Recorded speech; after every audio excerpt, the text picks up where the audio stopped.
আজকে আমাদের দেশে একদল মনে করে যে বোরকা পরলে বোধহয় আনস্মার্ট, খোলামেলা থাকলে বোধহয় স্মার্ট। না, যত বেশি একজন নারী নিজেকে আবৃত করবে পর্দার ভিতরে, সে তত বেশি স্মার্ট দুনিয়াতে এবং আল্লাহর কাছে। ঠিক কিনা বলেন না?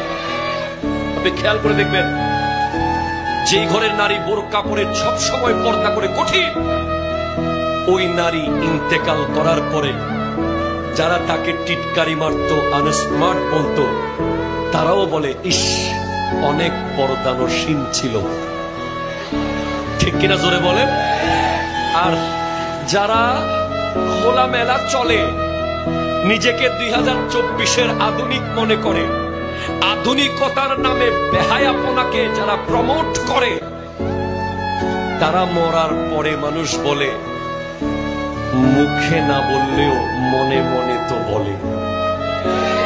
আপনি কি করছেন, কেমন আছেন, কেমন ছিলেন, রোয়াজার হাটে আপনার বিচরণ কেমন ছিল, মানুষের সাথে আপনার কথাবার্তা কেমন ছিল, আপনি যখন মারা যাবেন, আমি যখন মারা যাব, জানাজার লাশ যখন সামনে আসবে, মুখ হয়তো বন্ধ রাখতে পারবো, মানুষের লজ্জার কারণে ব্রেইনকে তো আর বন্ধ রাখা যাবে না।